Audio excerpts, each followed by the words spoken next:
वेद व्यास जी का जन्म की कथा। राजा उपरिचय एक महान प्रतापी राजा था। वह बड़ा धर्मात्मा और बड़ा सत्यव्रती था। उसने अपने तप से देवराज इंद्र को प्रसन्न करके एक विमान और न सूखने वाली सुंदर माला प्राप्त की थी। वह माला धारण करके विमान पर बैठकर आकाश में परिभ्रमण किया करता था। उसे आखेट का बड़ा चाव था। वह प्रायः वनों में आखेट के लिए जाया करता था। उपरिचय की रानी का नाम गिरिका था। गिरिका भी बड़ी सुंदर और पवित्र हृदया थी। वह अपने पति को प्रेम तो करती ही थी, ईश्वर के प्रति भी बड़ी आस्थालु थी। निरंतर भजन और चिंतन में लगी रहती थी। एक बार गिरिका ऋतुमती हुई। 3 दिनों के पश्चात जब वह शुद्ध हुई तो उपरिचय उसके साथ रमण करने से पूर्व ही वन में आखेट के लिए चला गया। राजा आखेट के लिए चला तो गया, किंतु उसका ध्यान रानी के साथ रमण करने की ओर ही लगा रहा।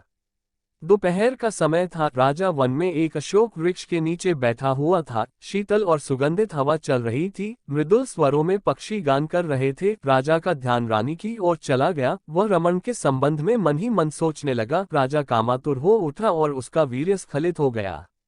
राजा ने सोचा उसका वीर्य व्यर्थ नहीं जा सकता, अतः उसने अपने वीर्य को एक दोने में रखकर विमान में बैठे हुए बाज पक्षी को बुलाकर उससे कहा, तुम इस दोने को ले जाकर मेरी रानी को दे दो, वह इसे अपने गर्भ में धारण कर लेगी।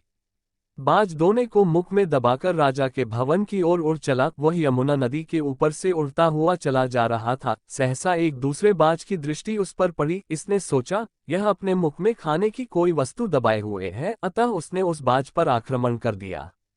दोनों बाजों में घमासान युद्ध करने लगा। परिणाम ये हुआ कि पहले बाज के मुख से दोना छूटकर यमुना के जल में गिर पड़ा। दोने में रखा वीर्य पानी में मिल गया। एक मछली की वीर्य पर दृष्टि पड़ी। उसने सोचा ये खाने की वस्तु है, अतः वह उसको पानी के साथ निगल गई।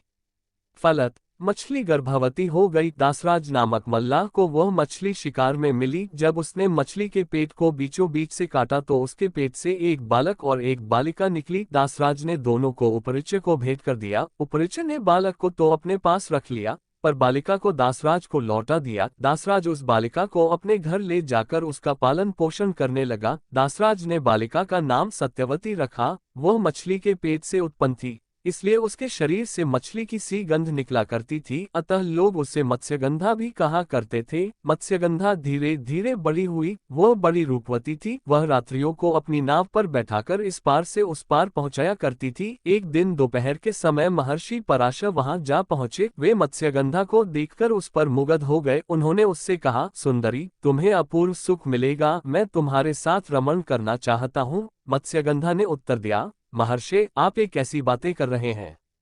दोपहर का समय है, आसपास लोग बैठे हुए हैं, मैं आपके साथ रमण कैसे कर सकती हूँ?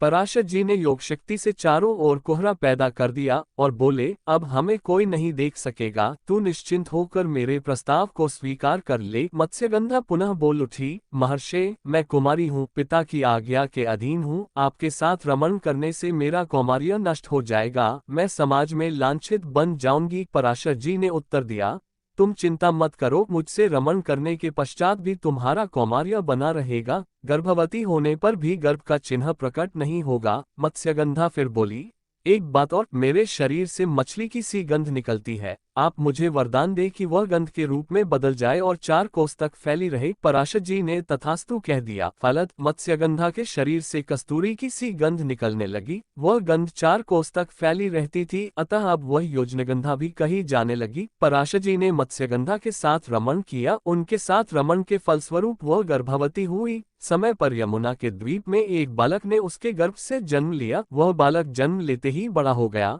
वह तप करने के लिए वन में चला गया। वही बालक जगत में वेदव्यास जी के नाम से प्रसिद्ध हुआ। वेदव्यास जी का पूरा नाम कृष्ण द्वैपायन वेदव्यास था। वे श्याम वर्ण के थे, इसलिए उनका नाम कृष्ण पड़ा। वे 2 द्वीपों के बीच में पैदा हुए थे, इसलिए द्वैपायन कहे जाते थे। वेदों के पंडित होने से वेदव्यास कहे जाते थे। वेदव्यास जी अमर हैं, वे आज भी धरती पर विद्यमान हैं और किसी किसी को दर्शन देकर कृतार्थ करते हैं।